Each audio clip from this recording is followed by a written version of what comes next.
Now in second lecture, we shall discuss legislature at the central level.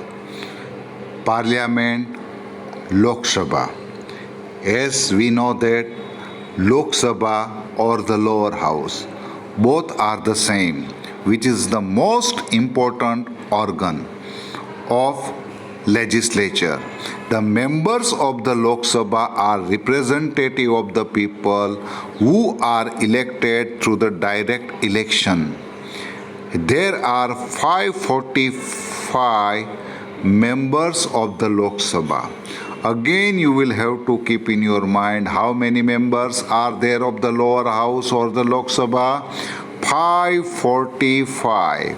This will be asked in MCQ or so many times in blank. So out of 545 members, 2 members are selected by the president from the Anglo-Indian Committee. So there will be an election of the 543 members plus 2 members are directly selected by the president from the Anglo-Indian community. President is a part of the parliament, Lok Sabha as well as Rajya Sabha. The president here addresses the first meeting of the parliament, and joint session of the parliament will also be taken by the president. Besides these 2 occasions, the president never attends the parliament. Keep in your mind, president never attends the parliament but only addresses the first meeting of the parliament and the joint session of the parliament. Only these 2 occasions he will attend. Otherwise, he will not attend any meeting. The president can summon both the houses of the parliament, and also he has the power to withhold the proceedings of the both house of the parliament and can even dissolve the parliament. So such type of the power president has, because he can withhold the proceeding of the both houses, upper houses and the lower houses. At the same time also he can dissolve the parliament. And a bill means a law which is framed out by the houses. A bill which has passed through 3 readings in both the house of the parliament can become an act only after the president signs it. For example, a bill regarding any, nowadays as we know that farmer related bill is going to be passed, and unfortunately there is a big rebel against that. This bill has been passed with the majority of 2/3 in the both house, and thereafter when the president will sign on it, it will become an act. And Lok Sabha is not the permanent house, because with the government change, the Lok Sabha will also be changed as far as the members are concerned. It is not dissolved, because it is not dissolved before the completion of the term. It is regarding the Rajya Sabha. So Constitution of India is supreme and not the parliament. Hence the parliament has to enjoy its power within the limits which are prescribed by the Constitution. If the laws framed by the parliament violates the Constitution, they can be challenged in the court, and the court finds the framed laws against the provision of the Constitution, and the court can nullify the law. Now, what are the qualifications if any member wants the membership of the Lok Sabha? Which type of the, now we shall discuss this one. Which type of the qualification? Now here you can see that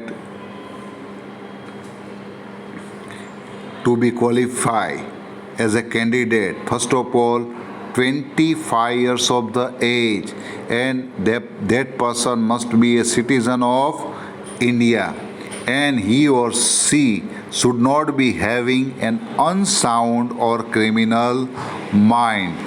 Here you will have to keep in your mind 25 years of the age, citizen of India, and not having unsound mind.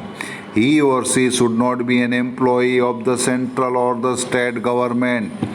Keep in your mind another main point. He must not be an employee of the central or the state government. And if he is an employee of the central and the state government, he has to resign first. He must not be a proven criminal. There should be a period of the 6 months between two sitting of the parliament. A president can dissolve the Lok Sabha on the counsel of the Prime Minister, and a member of any of the House of the Parliament can attend the proceedings of that House, can vote in the same. But a member of the Cabinet Ministry can attend the proceeding of both the House of the Parliament, even if he or she is not a member of the Lok Sabha.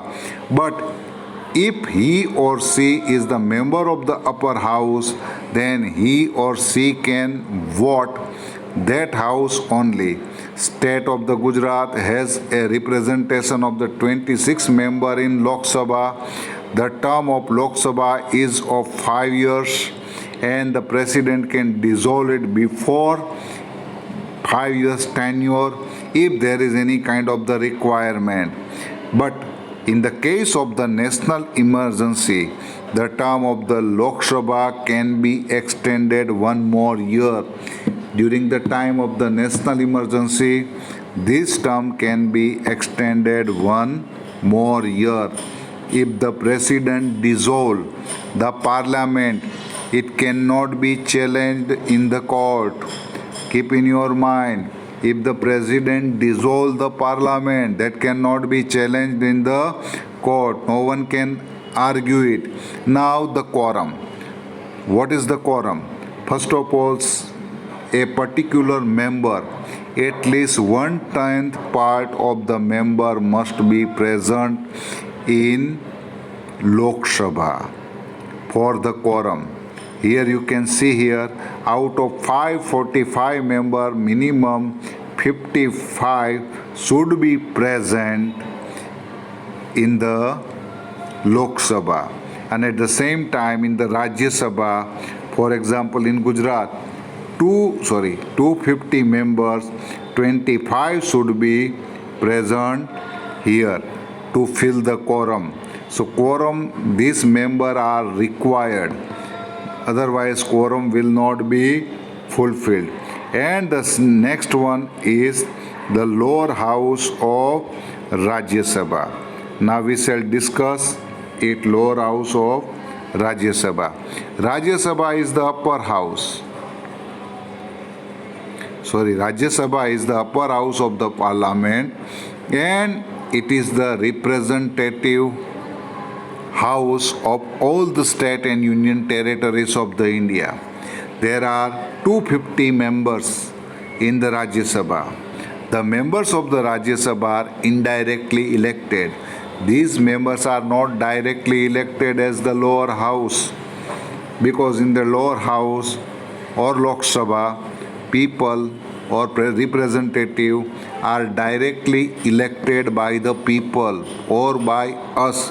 Here these members are indirectly elected because they are Rajya Sabha are indirectly elected by the members of the Legislative Assembly of the state and the union territories through a method of equivalent representation.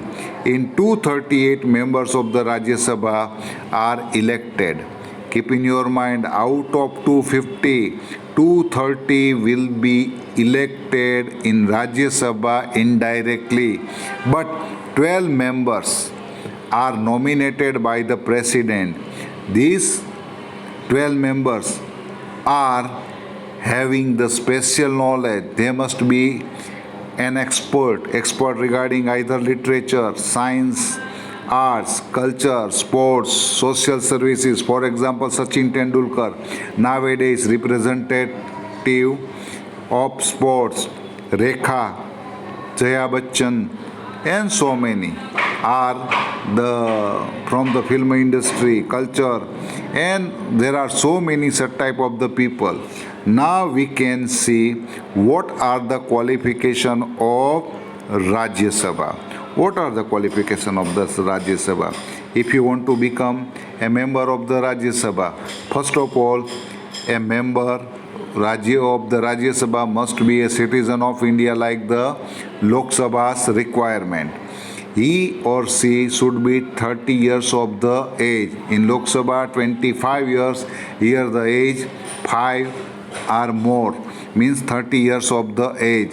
Same another qualification, he should not having unsound mind, and he should not be a government employee or salarized person either of the state or of the central. And Gujarat has the representation of the 11 seats in Rajya Sabha.